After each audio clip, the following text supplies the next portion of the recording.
Hello बच्चों, कैसे हो आप लोग। मैं हूं आपका झासर और मैं बहुत बहुत स्वागत करता हूं ई पैडागॉग मैथ के प्लेटफॉर्म से। बच्चों, आज हम करेंगे एक्सरसाइज 6.2। देखिए, एक्सरसाइज 6.2 जो है ये आपके सामने इसका फर्स्ट क्वेश्चन दिख रहा है और इसमें क्वेश्चन में जो वर्ड है वो है A B parallel C D. इस वर्ड से रिलेटेड जो कॉन्सेप्ट है सबसे पहले हम उसको समझ लेते हैं, तभी हम क्वेश्चन को अच्छे तरीके से समझ सकते हैं। ओके, तो देखो बेटा, सबसे पहली चीज क्या होती है कि पैरेलल लाइंस होती क्या है। जैसे अगर हमने दो लाइन यहाँ पे कवर किया, ठीक है, देखो ये और ये दो लाइन है हमारा, क्लियर। अब देखो लाइन कैसे पैरेलल होता है, तो पैरेलल होने के लिए दोनों लाइन के बीच का जो डिस्टेंस है वो हमेशा इक्वल होना चाहिए प्यारे बच्चों। तो देखो बेटा, यहाँ पर जो है मतलब पूरा परफेक्ट हो ना हो, लेकिन ये ऐसी एग्जांपल देख के बताया जाता है। तो देखिए, ये L और M ये दो पैरेलल लाइन हो गए हमारे, ठीक है।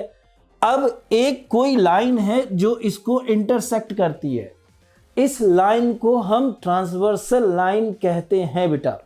अब ट्रांसवर्सल लाइन और पैरेलल लाइन को लेकर के कई सारे वर्ड हैं जिसको हम समझते हैं। वो वर्ड क्या है जो इनसे एंगल बनते हैं उसको लेकर के, तो पहले कितने एंगल बन रहे हैं उनको हम मेंशन कर देते हैं, ठीक है बेटा। तो देखिए कितने एंगल बन रहे हैं, ये है 1, ये है 2, इसको 3, इसको 4, ये 5, ये 6 एंड 7 एंड 8। तो बच्चों देखिए, यहाँ पर जो एंगल है उनके बीच जो बनने वाले रिलेशन है, फर्स्ट थिंग क्या है हमारा, किसी भी लाइन के ऊपर हम जानते हैं कि सम ऑफ एंगल क्या होते हैं, हमेशा 180 डिग्री होते हैं, ठीक है। तो अब यहाँ देख लो बेटा, जैसे अगर मान लीजिए इस लाइन को लाइन हम L ले रहे हैं, तो यहाँ क्या करेंगे, एंगल 1 और एंगल 2 क्या हो जाएगा आपका 180 डिग्री होगा। इसी को हम क्या कहते हैं, इसी को हम लीनियर पेयर कहते हैं। क्या कहते हैं, लीनियर पेयर कहते हैं, ठीक है। इस तरीके से कोई भी लाइन आप अगर यही लाइन लेना चाहते हो तो यहाँ देखो 1 + 3 क्या हो जाएगा आपका 180 डिग्री हो जाएगा, क्लियर। अब देखो अगली चीज, एडजेसेंट एंगल। जो भी अगल बगल के एंगल होते हैं वो क्या होते हैं, हमारे एडजेसेंट एंगल होते हैं। जैसे कोई भी अगल बगल के, ये 5 और 7 क्या हो जाएगा, एडजेसेंट एंगल हो जाएगा। 5 और 6 क्या हो जाएगा, एडजेसेंट एंगल हो जाएगा। जैसे हम एक लिख लेते हैं, एंगल 5 एंड एंगल 6, ये क्या हो जाएगा, आर एडजेसेंट एंगल। क्या हो जाएगा, एडजेसेंट एंगल, ठीक है बच्चों, क्लियर है। अच्छा, अब सेकंड इसके आगे बढ़ते हैं। एडजेसेंट एंगल के बाद जो वर्ड आ रहा है, अब देखिए केवल जैसे हमने 5 और 6 लिखा है तो आप अपने कॉन्सेप्ट को यहीं तक नहीं रखना है कि ये होगा, ये सब भी एडजेसेंट एंगल ही होंगे, ये सब भी एडजेसेंट एंगल ही होंगे। तो इस तरीके का कुछ भी बनता है, फिगर कैसे भी बने। जैसे अगर हम यहाँ की बात करें, इसी क्वेश्चन को देख लो, तो ये और ये एडजेसेंट एंगल होगा, ठीक है। तो क्वेश्चन के ऊपर उसको आपको अप्लाई करना है, ठीक है। अब हम आते हैं, देखिए एडजेसेंट के बाद आता है हमारा vertically opposite angle. Vertically opposite angle क्या हो जाता है, जितने भी आमने सामने के एंगल होंगे वो आपके वर्टिकली अपोजिट एंगल। कहाँ दिख रहा है, जैसे 4 के सामने कौन दिख रहा है आपको, 4 के सामने 1 दिख रहा है, फिर 2 के सामने कौन सा दिख रहा है, ये 3 दिख रहा है। और वर्टिकली अपोजिट एंगल का रिलेशन होता है कि हमेशा इक्वल होता है, इसलिए हम इसको ऐसे लिख सकते हैं, angle 2 equal to angle 3, angle 1 equal to angle 4, angle 5 equal to angle 8, angle 6 equal to angle 7। ये सब सारे क्या हो जाएंगे, ये आपके वर्टिकली अपोजिट एंगल हो जाएंगे, ठीक है। तो कहीं भी अगर आपको फिगर के अंदर ऐसा सिचुएशन दिखे तो आप समझ लो ये वर्टिकली अपोजिट एंगल है और उसको आप क्या बोल सकते हो, इक्वल बोल सकते हो। इन सभी चीज़ों की हेल्प लेनी है क्वेश्चन के अंदर, ठीक है बच्चों। तो अब इसके जो नेक्स्ट वर्ड है अल्टरनेट एंगल, उस चीज़ को हम समझते हैं। देखिए अल्टरनेट एंगल क्या होता है, अल्टरनेट एंगल को हम 2 पार्ट्स में डिवाइड करते हैं। कितने पार्ट्स में डिवाइड करते हैं बच्चों, 2 पार्ट्स में। एक हमारा इंटीरियर हो जाता है, एक हमारा एक्सटीरियर हो जाता है। तो सबसे पहले हम इंटीरियर अल्टरनेट एंगल की बात करते हैं, ठीक है। देखिए इंटीरियर अल्टरनेट कैसे है, जैसे अगर 4 और 5 की बात करें, इंटीरियर का मतलब क्या हो गया, लाइन के बीच में है। इंटीरियर मतलब क्या हो गया, अंदर। एक्सटीरियर मतलब क्या हो गया, बाहर। तो जो लाइन के बीच में है, तो लाइन के बीच में कौन से हैं, तो ये सब सारे एंगल लाइन के बीच में। ये तो बाहर चला गया ना, तो सारे लाइन के बीच में है। अब देखो, अब एक चीज और, थोड़ा मैं इसको सिंपल सी बात में समझो, जहां पर भी जेड का फॉर्मेशन हो रहा हो वहां अल्टरनेट एंगल है। देखो आप फिगर को देखते हुए समझना, कहीं पर भी जेड का फॉर्मेशन हो रहा है तो वो अल्टरनेट एंगल है। अब देखो यहां पर कैसे है, तो 4 = 5, 4, और जिस तरीके से वर्टिकली अपोजिट एंगल इक्वल था, वैसे ही कहीं पर भी अल्टरनेट एंगल दिखे तो उनके बीच में रिलेशन क्या होगा, अपोज इक्वल का होगा। अब यहां देखो 4 = 5 हो गया, और ये क्या है, 3 = 6 हो गया। ठीक है, ये क्या कहलाएगा, ये कहलाएगा आपका interior alternate angle. Interior alternate angle, ठीक है। तो इन चीज़ों की हेल्प लेनी है जब भी आपको क्वेश्चन बनाना है बच्चों, ठीक है। Interior alternate angle done. अब देख लीजिए, इसके बाद जो वर्ड मैंने बताया था आपको, क्या बताया था, एक्सटीरियर बताया। तो चलिए इसके लिए हमें बाहर चलना पड़ेगा। जैसे हम देख सकते हैं, देखिए अब 2 का एक्सटीरियर क्या हो जाएगा, तो देखो इस चीज को आप ऐसे भी समझो, देखो 2 के सामने कौन है, 3 है, तो क्या रिलेशन है, वर्टिकली अपोजिट एंगल है, तो ये 2 = 3 होगा।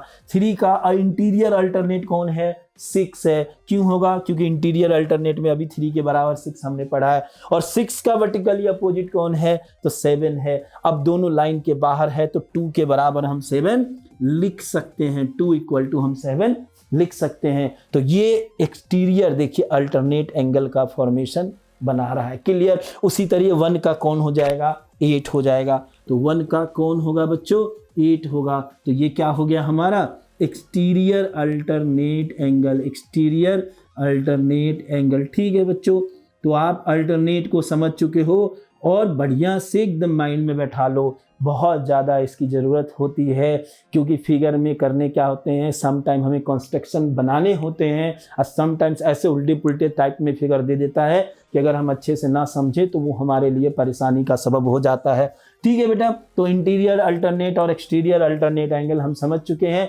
अब हम समझते हैं कॉरेस्पॉन्डिंग एंगल। क्या होता है कॉरेस्पॉन्डिंग एंगल, हमेशा कॉरेस्पॉन्डिंग को कैसे समझोगे, तो लाइन के दोनों ऊपर या लाइन के दोनों नीचे। देखिए ये जो वर्ड होता है, ये बनाया गया वर्ड है किसी चीज़ को समझने के लिए।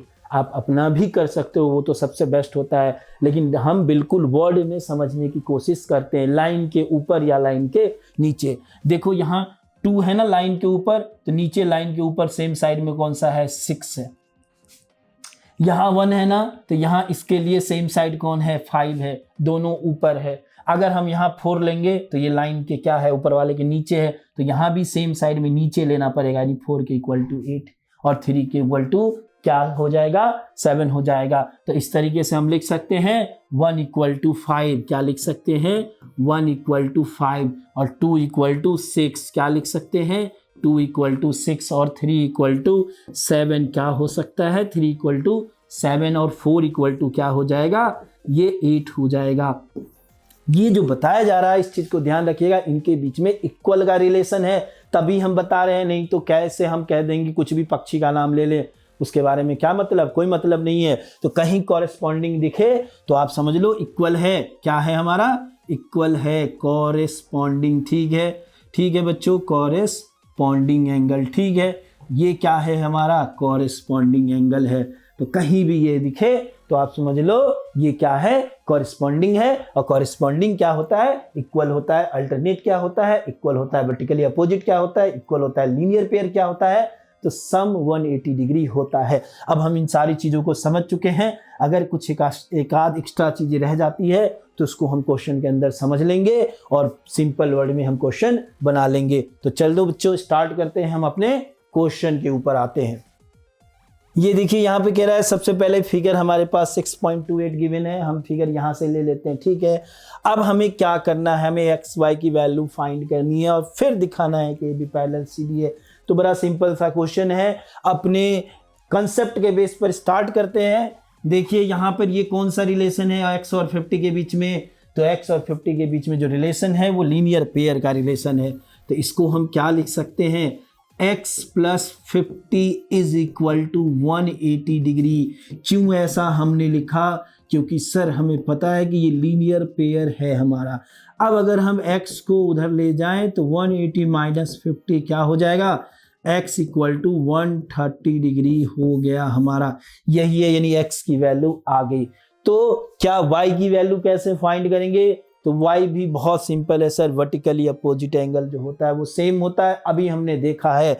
तो y इक्वल टू भी 130 डिग्री हो जाएगा और डायरेक्ट हम लिख सकते हैं y इक्वल टू यहाँ पे 130 डिग्री। बगल में आप इसका रीजन सिर्फ बता दो, वर्टिकली अपोजिट एंगल। इस तरीके से भी लिख सकते हो या तो पूरा चाहो तो पूरा भी लिख सकते हो। तो x और y की वैल्यू देखो सेम है, यहाँ लिखेंगे since x and y, x equal to y, और x इक्वल टू y अगर होगा तो ये कौन सा फॉर्म कर रहा है? देखो ये कौन सा फॉर्म हो रहा है ना? ये कौन सा फॉर्म हो रहा है? तो z का शेप फॉर्म हो रहा है, तो ये क्या हो जाएगा हमारा?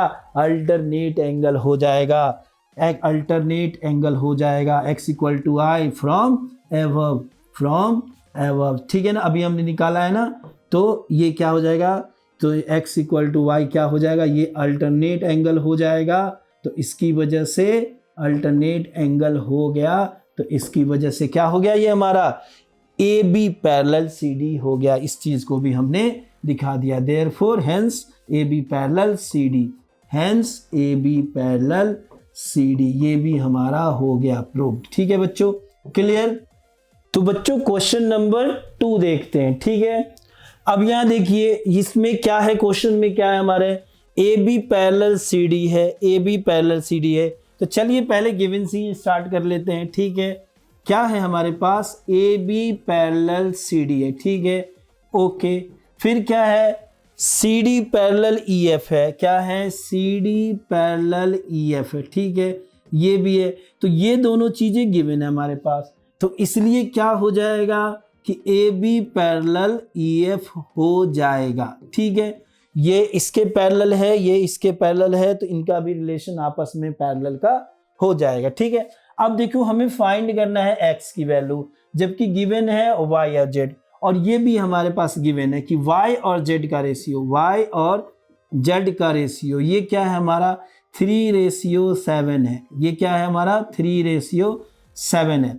तो लास्ट क्लास में हमने ये समझा था कैसे इसको k के रूप में या x के रूप में बदलते हैं। तो वहां से हम डायरेक्ट ले लेते हैं y equal to 3k and z equal to 7k। ठीक है, अच्छा ऊपर में जो पैरेलल था तो z जो है वो x का अल्टरनेट हो जाएगा। z क्या है? x का अल्टरनेट हो जाएगा। तो ये एक अल्टरनेट पैरेलल होते हैं, तो अल्टरनेट क्या होते हैं?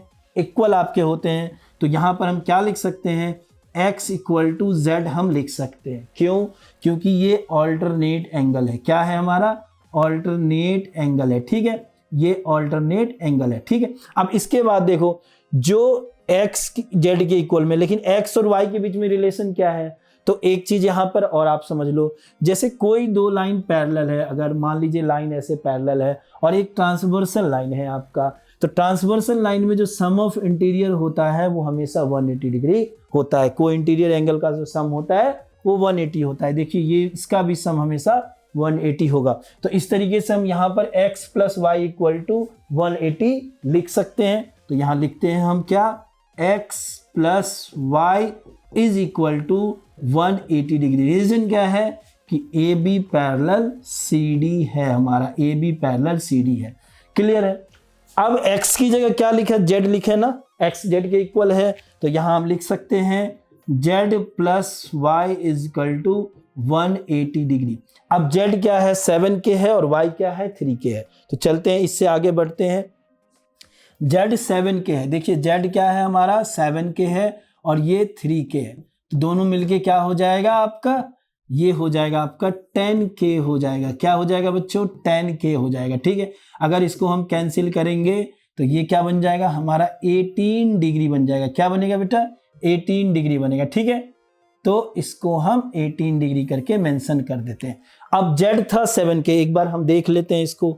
z था हमारा 7k, तो पहले हम z की वैल्यू निकाल लेते हैं। z equal to 7k। ठीक है, तो 7 इंटू 18, 7 जा क्या होता है? 126 डिग्री हो जाता है। यानी ये हमारा 126 आंसर। तो y हम निकाल भी लें, क्योंकि जो फाइनल नीड है हमारा वो हमें x की वैल्यू फाइंड करनी है। जो फाइनल नीड है हमारा वो x की वैल्यू फाइंड करनी है, और z के बराबर x है। तो y अगर हम यहाँ निकाल लें तो भी अच्छा है, ना निकालें तो भी अच्छा है। डायरेक्ट हम x इक्वल टू लिख सकते हैं 126 डिग्री। तो हम यहाँ क्या करेंगे, x इक्वल टू 126 डिग्री लिख लेंगे, क्योंकि x इक्वल टू क्या है हमारा, z है। तो यही हमारा फाइनल आंसर हो गया। ये क्वेश्चन नंबर सेकंड के लिए है हमारा। क्लियर है? क्वेश्चन नंबर सेकंड भी हमारा इस तरीके से कंप्लीट हो गया। अब हम आते हैं क्वेश्चन नंबर थर्ड के लिए। तो बच्चों स्टार्ट करते हैं क्वेश्चन नंबर 3। देखिए यहाँ पर क्या है, सबसे पहले फिगर देख लीजिए। जो गिवन है वो क्या है हमारे पास कि ए बी पैरेलल है सी डी के। तो जैसे ही कंडीशन पैरेलल के हो जाते हैं तो कई सारी चीजें इक्वल हो जाती है। चलिए उसको हम क्वेश्चन में देखेंगे। फिर है हमारा E F perpendicular C D है। क्या है हमारा, E F perpendicular C D है। क्लियर? अब यहां से जो गिवन है जीईडी, ये क्या है हमारा 126 डिग्री है। अब फाइंड करना है जीईडी, कहाँ दिख रहा है हमें, देखिए यहाँ पर दिख रहा है, ये है 126 डिग्री। ठीक है, इसके अलावा जो फाइंड करना है वो है AGE, ये फाइंड करना है। GEF कहाँ दिख रहा है, ये भी फाइंड करना है। और फिर फाइंड करना है हमें FGE, कहाँ फाइंड करना है, FGE ये रहा, हमें ये फाइंड करना है। क्लियर? तो अब स्टार्ट करते हैं। देखिए सबसे पहली चीज क्या लिख सकते हैं, देखिए AGE ये हमें डायरेक्ट दिख रहा है कि GED के अल्टरनेट है, तो इसको हम लिख सकते हैं अल्टरनेट है, इसकी वजह से ये इक्वल हो जाएगा।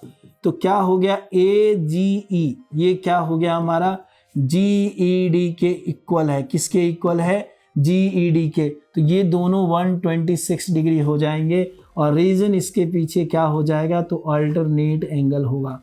क्लियर है? क्योंकि पैरेलल में अल्टरनेट एंगल इक्वल होता है, इसलिए हमने इसको ऐसा लिख दिया। अब हम नेक्स्ट पे चलते हैं, जहां हमें GEF फाइंड करना है। तो कहाँ दिख रहा है हमें GEF, ये दिख रहा है बेटा। अब देखो ये हमें फाइंड करना है, इतना हमें पता है, ये सिंबल 90 का होता है। तो अगर टोटल से हम 90 माइनस कर दें तो ये हमें आसानी से दिख रहा है, यहाँ मिल जाएगा। तो अब हम इस चीज़ को लेते हैं, कैसे लेंगे, GEF क्या है हमारा, GEF इक्वल टू क्या लिख सकते हैं, GED क्या है हमारा, GED माइनस FED क्या लिख सकते हैं इसको, FED।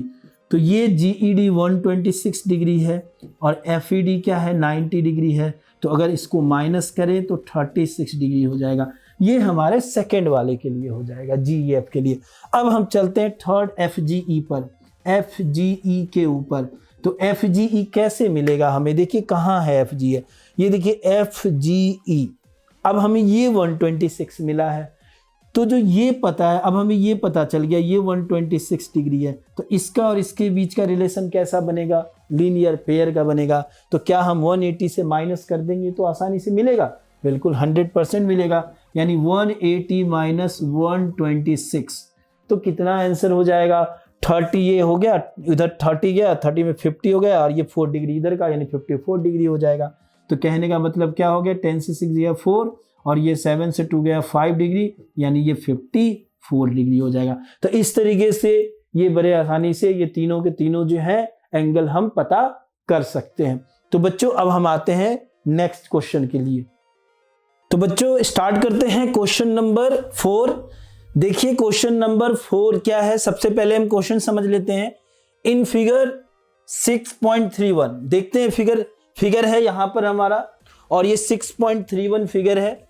इसमें कुछ चीजें गिवन है, उसको देखते हैं। जैसे PQ पैरेलल ST है हमारा, PQ पैरेलल ST है। ओके, ये जो लाइन है PQ और ये जो है ST, ये दोनों आपस में पैरेलल दिखाया गया है। पैरेलल वर्ड माइंड में आने के बाद उससे रिलेटेड जो रूल्स है वो हमारे माइंड में आ जाने चाहिए। फिर है हमारा PQR 110 डिग्री। देखो यहाँ पर PQR ये जो है 110 डिग्री है। RST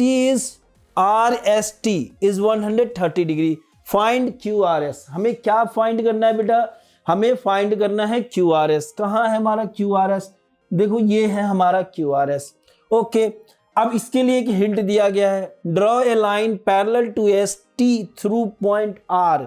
मतलब एसटी के पैरेलल पीक्यू भी है, लेकिन हिंट की मदद से हमें एसटी के पैरेलल एक लाइन ड्रॉ करनी है जो पॉइंट आर से पास होती हो इस तरीके से।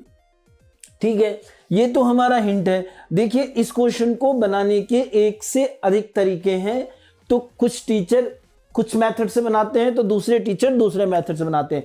जैसे एक मैं जो बनाऊंगा उसके अलावा एक का थोड़ा सा मैं डिस्कस कर देता हूं। देखिए ये 130 डिग्री है, तो ये भी हमारा क्या हो जाएगा, ये अल्टरनेट की वजह से 130 हो जाएगा, और ये 110 है तो ये भी अल्टरनेट की वजह से 110 हो जाएगा। तो इसकी ये एक मेथड है जिसकी मदद से हम बनाते हैं। लेकिन यहां पर हम कैसे बनाएंगे, तो हम बनाएंगे क्या करेंगे कि Q से एक लाइन हम एक्सटेंड कर देते हैं ऐसे करके, एक ये जो पैरेलल लाइन है उसी को हम आगे बढ़ा देते हैं। अब यहां पर ये कट कर रहा है ना, इंटरसेक्ट हो रहा है, तो जहां कहीं भी इंटरसेक्ट होता है कुछ नाम रख देते हैं। हमने इस कुछ भी रख सकते हैं, आपकी मर्जी है। हमने इसको जेड रख दिया बेटा, क्या रख दिया, हमने इसको जेड रख दिया। अब देखो एस जेड और क्यू ये कितना हो जाएगा, ये देखो एस टी के पैरेलल है ना पी जेड, तो जो टी एस जेड है वही एस जेड क्यू होगा, यानी दोनों 130 डिग्री होगा। तो इसको हम लिख लेते हैं, देखिए ओके क्या है हमारा T S Z, angle T S Z is equal to कितना हो जाएगा हमारा एस जेड क्यू, कितना हो जाएगा एस जेड क्यू। ओके, और ये दोनों कितना है हमारा 130 डिग्री, तो ये भी हमारा 130 डिग्री हो गया। लीनियर पेयर होने की वजह से ये क्या है हमारा, दोनों के बीच में रिलेशन क्या है, लीनियर पेयर का है। तो ये 130 है तो ये कितना हो जाएगा 180 से, क्योंकि इन दोनों का सम 180 होगा ना, हमें पता है ना कि इसका और इसका सम 180 होगा, इन दोनों का सम क्या हो जाएगा बेटा 180 हो जाएगा। ठीक है ना, तो हम इन दोनों का सम जो है 180 होगा, इसलिए इसको हम क्या करेंगे माइनस कर देंगे 180 से, तो हमें ये क्यू जेड आर मिल जाएगा। ओके, तो क्यू जेड आर को फाइंड करने के लिए हम क्या करेंगे 180 माइनस 130, 180 माइनस 130 ये कितना हो जाएगा हमारा, ये हो जाएगा हमारा 50 डिग्री। ओके, तो क्यू जेड आर क्या आया 50 डिग्री। अब हम ये फाइंड करेंगे कौन सा है हमारा जेड क्यू आर, तो जेड क्यू आर किसकी मदद से फाइंड करेंगे, तो हमें क्लियर सा दिख रहा है कि 110 के बगल में है और दोनों का रिलेशन फिर से लीनियर पेयर है, तो ये 110 अगर 180 से माइनस कर दे तो ये आसानी से हमें मिल जाएगा। चलिए हम यही काम करते हैं, लिखेंगे क्या हम Z Q R plus P Q R is equal to 180 degree, और ये क्यों होगा लीनियर पेयर, क्यों होगा लीनियर पेयर, किसकी वजह से लीनियर पेयर की वजह से। तो अब देखो पी क्यू आर क्या है 110 डिग्री है, तो Z Q R plus 110 degree is equal to 180 degree, तो Z Q R is equal to 180 minus 110। काफी सिंपल सा दिख रहा है हमें ये, है ना, तो ये क्या हो गया 70 डिग्री हो गया। कितना हो गया 70, फर्स्ट ये है 50 डिग्री और ये है हमारा 70 डिग्री। देखिए ये और ये मिल गया, यहाँ से कुछ आइडिया आप लगा सकते हो सर, 100% लगा सकते हैं। ये एक ट्रायंगल का फॉर्मेशन कर रहा है, और किसी भी ट्रायंगल में अगर हमें 2 एंगल पता है तो तीसरा एंगल हम आसानी से निकाल सकते हैं। तो इस ट्रायंगल को हम उधर भी बनाते हैं, देखते हैं बना के, फिर उसको हम आपको सॉल्व करके दिखाते हैं। देखिए यहाँ कौन सा ट्रायंगल बन रहा था बेटा, क्यू जेड आर, क्या बन रहा था क्यू जेड आर, उसी का पार्ट है ना ये। ओके, ये क्या था हमारा, ये था 50 डिग्री, ये क्या था हमारा 70 डिग्री। तो हम चलते हैं in triangle Q Z R, ठीक है, जेड आर क्या हम लिख सकते हैं, यहाँ हम लिख सकते हैं angle Q Z R plus angle Z Q R plus angle जो फाइंड करना है, क्या था फाइंड करना हमें क्यू आर एस था, लेकिन तो उसी का बढ़ाया हुआ पार्ट है ना, तो हम इसको लिख सकते हैं Q R Z is equal to 180 degree. अब यहाँ देखो क्यू जेड आर क्या है, ये है हमारा 50 डिग्री, फिर जेड क्यू आर क्या है, ये है हमारा 70 डिग्री, और क्यू आर जेड तो हमें फाइंड करना है। तो काफ़ी सिंपल है, क्यू आर जेड अगर हमें फाइंड करना है तो 180, और इन दोनों को ऐड करोगे तो क्या आएगा 70 + 50 120 और ये माइनस का 120 डिग्री हो गया।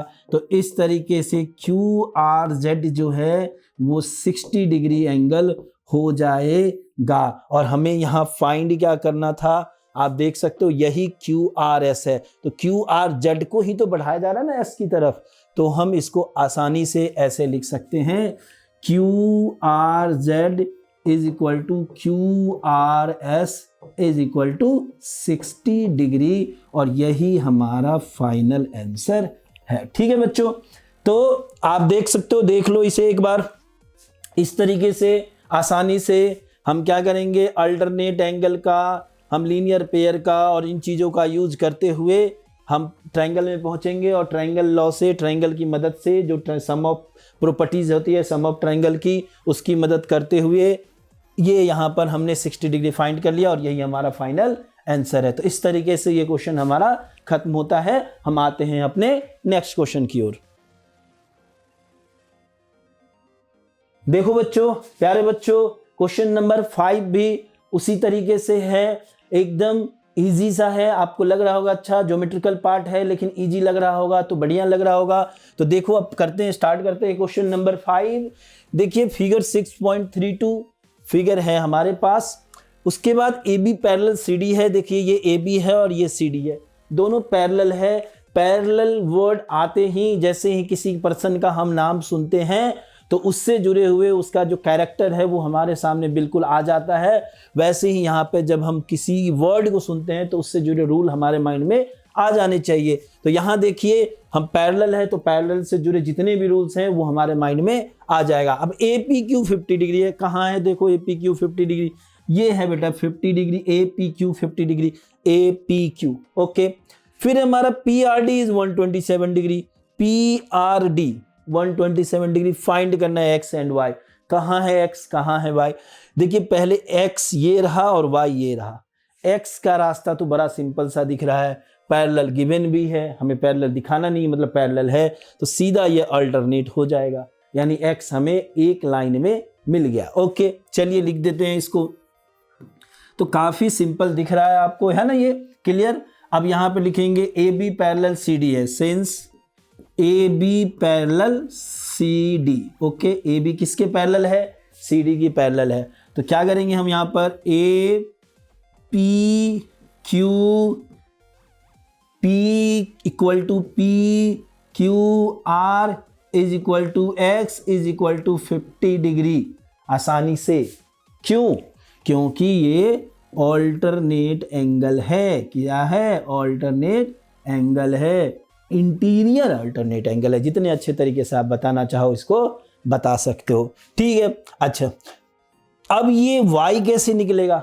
देखो ये 127 डिग्री है और इस लाइन को अगर आप आगे बढ़ाओगे बेटा तो ये भी तो ट्रांसवर्सल का ही काम कर रहा है। समझ में आ रही बात? जिस तरीके से आपका ये ट्रांसवर्सल का काम कर रहा है, इसी को अगर आगे बढ़ाओगे तो ट्रांसवर्सल का काम कर रहा है, उसी तरीके से तो ये भी ट्रांसवर्सल का काम कर रहा है। अब ये देखो ये भी तो आपके अल्टरनेट हो गया इसके, सिंपल सा है। मतलब APR जो है वो PRD के इक्वल होगा, किसकी वजह से? तो अल्टरनेट एंगल होने की वजह से। ओके तो चलिए लिख लेते हैं इसको भी, वर्ड में हम लिख लेते हैं। Now APR, okay APR is equal to PRD। PRD इसके बीच में भी रिलेशन कौन सा होगा? तो अल्टरनेट एंगल का ही होगा। बड़े आसानी से हमने अभी अच्छे से समझ लिया है, तो there is no confusion. Okay अब APR है क्या? अगर टोटल को देखेंगे तो इतना प्लस इतना, यानी 50 + y, और ये क्या है हमारा 127 डिग्री। तो y की वैल्यू क्या हो जाएगी? 127 - 50। क्लियर? अब 127 - 50 + y = 127। अब 127 - 50 कितना हो जाएगा? देखिए 7 से 0 गया तो 7 आ गया, फिर ये आ गया 12 से 5 जाएगा तो 77 आ जाएगा, ये ठीक है। और उसके बाद 0 का 0 हो जाएगा, यानी यही आंसर हो जाएगा। क्लियर? डन। 7 - 0 7 हो गया, 12 - 5 7 हो गया, डन। मतलब नंबर सीधी सी बात है कि हम ऐड का ध्यान रखें। सिंपल माइनस करना आता है हमें, तो क्वेश्चन में कुछ नहीं है, पैरेलल हम जानते हैं तो क्वेश्चन में कुछ नहीं है, मल्टीप्लाई हमें मल्टीप्लाई भी यहाँ नहीं हो रहा है, जस्ट माइनस हो रहा है, अल्टरनेट करस्पॉन्डिंग, बस यही काम चल रहा है। तो बड़ा इजी सा एकदम बिल्कुल क्वेश्चन चल रहा है, तो मजे आ रहा है। इसी मजे में हम नेक्स्ट क्वेश्चन के लिए भी चलते हैं।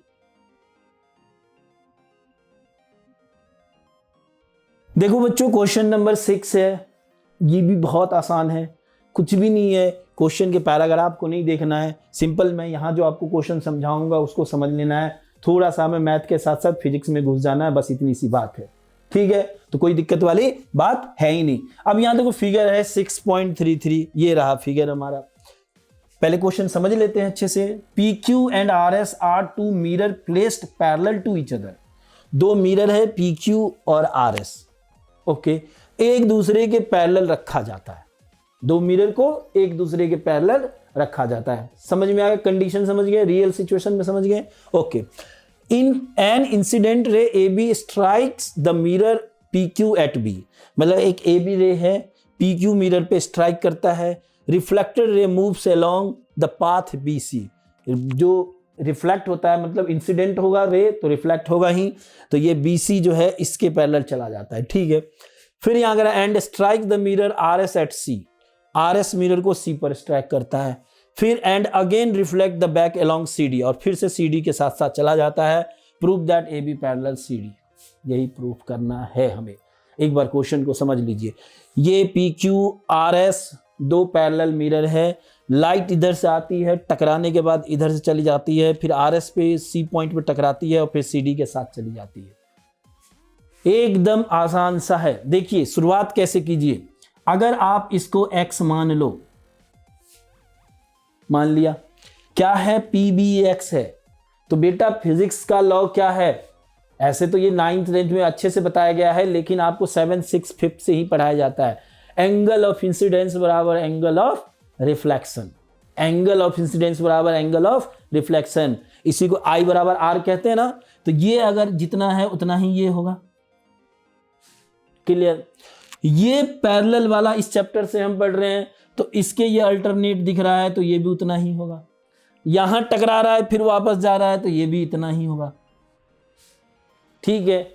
अब देखो ये एक लाइन है, लाइन पे कितने का एंगल बनता है, 180 का बनता है, इधर इधर x 2x का बना, तो ये कितना हो गया 180 माइनस 2x हो गया। उसी तरीके से ये कितना हो जाएगा, तो 180 माइनस 2x हो गया। अब देखो ये और ये इक्वल है तो ऑल्टरनेट एंगल इक्वल हो गया, जेड का फॉर्मेशन कर रहा है ना, देखो ये जेड का फॉर्मेशन कर रहा है ना जेड का फॉर्मेशन, तो ऑल्टरनेट इक्वल हो जाएगा, तो AB पैरेलल CD हो जाएगा, सिंपल से शब्दों में। तो क्वेश्चन क्या है, बहुत इजी है। हमने जैसे आपसे बात किया था कि हमें क्वेश्चन को दो भागों में सॉल्व करना है, एक डायरेक्ट चलना है और एक उसका सॉल्यूशन करना है। तो डायरेक्ट हमने कोई भी पूछेगा कैसे बनेगा तो क्लियर है, आसानी से हमने कर लिया। अब हम इसके सॉल्यूशन की ओर चलते हैं, वो भी इजी है। चलिए स्टार्ट करते हैं, ठीक है, चलो सबसे पहले हम क्या करेंगे कि PQ पैरेलल CD है, इसको मान लेते हैं PBA is equal to x हमने मान लिया, इसका नाम लेट वेट रख देते हैं, मानना अपनी तरफ से मान लिया, ओके। अब यहां पर हम क्या करेंगे, PBA इक्वल टू QBC हो जाएगा, लिखेंगे PBA इक्वल टू QBC, ठीक है। अच्छा कहीं कहीं पर इसको ना क्या करते हैं 1 2 3 4 मान के करते हैं, सब ओके है, कंफ्यूज नहीं होना है, किसी एक मेथड को अच्छे से अपना लेना है, ठीक है। चलो ये क्या हो जाएगा, ये भी x हो जाएगा, क्यों, एंगल ऑफ इंसिडेंस बराबर एंगल ऑफ रिफ्लेक्शन होता है, एंगल ऑफ इंसिडेंस बराबर एंगल ऑफ रिफ्लेक्शन होता है, ठीक है। तो एंगल ऑफ रिफ्लेक्शन होता है, ठीक है, इसी को I बराबर R कहते हैं ना, ओके। अब यहां देख लो, डन। इसके बाद ये x है तो ये भी x होगा, किसकी वजह से, अल्टरनेट एंगल की वजह से, ये x होगा तो ये भी x हो गया, यानी QBC के बराबर हम लिखेंगे QBC इक्वल टू क्या लिखेंगे, BCR, क्या लिखेंगे BCR, ओके। ये क्यों इक्वल होगा, दोनों के बराबर हम x मान लेते हैं, दोनों के बराबर हम x मान लेते हैं, क्या करते हैं, ठीक है, x मान लेते हैं। क्यों बराबर इक्वल हुआ, क्योंकि ये ऑल्टरनेट एंगल है। क्या है बेटा, ये ऑल्टरनेट एंगल है, ठीक है, इसकी वजह से ये इक्वल हो गया। अब इसके इक्वल फिर से ये हो गया, क्यों हो गया, वापस I बराबर R हो गया। तो यहां हम लिख सकते हैं, क्या लिख सकते हैं, देखते रहो बस आप, BCR क्या हो जाएगा, BCR is equal to QCS, क्या हो जाएगा, QCS, ये भी x हो जाएगा। क्यों, क्योंकि ये भी हमारा एंगल I बराबर एंगल R होगा, वही इंसिडेंस बराबर रिफ्लेक्शन जिसको कहते हैं। क्लियर। तो इस तरीके से ये चीजें हमने लिख दिया जो हमने किया, क्योंकि कॉपी पे ये चीजें हमें दिखाना मस्ट है। अब हम आते हैं अपने इस पार्ट को 180 - 2x को दिखाने के लिए। तो सबसे पहले लाइन यहां लेंगे, since PQ is a line, okay, PQ एक लाइन है और नीचे RS लाइन है, ओके, लिखेंगे since PQ is a line, okay, line है ना, हमारा लाइन ही है। तो क्या हो जाएगा, x प्लस, वैसे उस एंगल का नाम भी लिख दो, ऐसे आप लिख सकते हो कि PBA plus ABC plus QBC, वो भी चलेगा, और ऐसे भी आप लिख सकते हो, ठीक है। तो हमें तो सिर्फ यहाँ हम ABC लिख दे रहे हैं, ABC है ना, एक x plus x ABC equal to 180 degree. तो इस तरीके से क्या हो जाएगा, ABC equal to 180 minus 2x, ये फर्स्ट हो गया हमारा, इसको फर्स्ट मान लिया। अब हम RS की तरफ चलते हैं, since RS is a line, अब क्या हो गया, RS एक लाइन हो गया हमारा, ठीक है, RS भी लाइन हो गया। तो वहां पर भी x प्लस क्या है हमारा, x प्लस कौन सा एंगल है, BCD रख देते हैं, क्योंकि मैं Q को मैच नहीं कर रहा, गलती से Q मत लिख देना, ठीक है, BCD, ओके, BCD, देखिए BCD इज इक्वल टू 180, तो ये BCD equal to 180 minus 2x, तो ये इक्वेशन सेकंड हो गया हमारा। अब हम लिखेंगे फ्रॉम इक्वेशन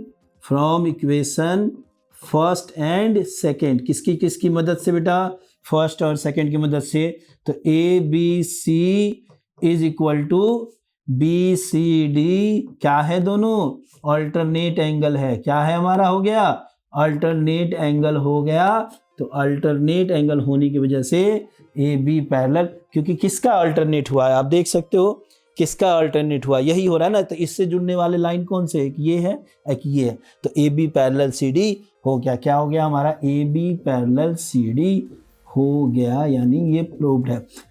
देखो बच्चों, इतनी चीजें तुम्हें लिखना है, ये तुम्हें प्रोसीजर है, तुम्हें फॉलो करना है, मस्ट फॉलो करना है, नहीं करोगे तो नंबर नहीं मिलेंगे, एकदम कंफर्म है। लेकिन अगर आप यहाँ समझ जाते हो ना, तो अगर मान लीजिए 3 से 4 नंबर के क्वेश्चन होते हैं तो आपको आधा नंबर कम देगा, 3.5 तो मिलेंगे, 3 मार्क्स तो मिलेंगे, उससे नीचे तो जा ही नहीं सकता। अगर आप इतना समझ गए हो, उसको अपनी भाषा में भी लिख दो, तो उससे नीचे तो कोई टीचर जा ही नहीं सकता है, ठीक है। तो इतना तो जानोगे, वो तो ढूंढता है, हम भी कॉपी चेक करते हैं, हमें भी पता है, हम ढूंढते हैं कि कहाँ मिले जो हम नंबर दे, लेकिन लिखोगे नहीं तो नंबर कहाँ से मिलेंगे, ठीक है। तो इस तरीके से आप क्वेश्चन कंसेप्ट में कम से कम आपको समझ में आना चाहिए। तो बेटा एक्सरसाइज 6.2 हमारा कंप्लीट हो गया, और इसी के साथ एक्सरसाइज 6.2 कंप्लीट होने के साथ हम यहीं पे अपना ये वीडियो खत्म करते हैं। मिलते हैं नेक्स्ट वीडियो में, तब तक के लिए take care, bye bye, thank you.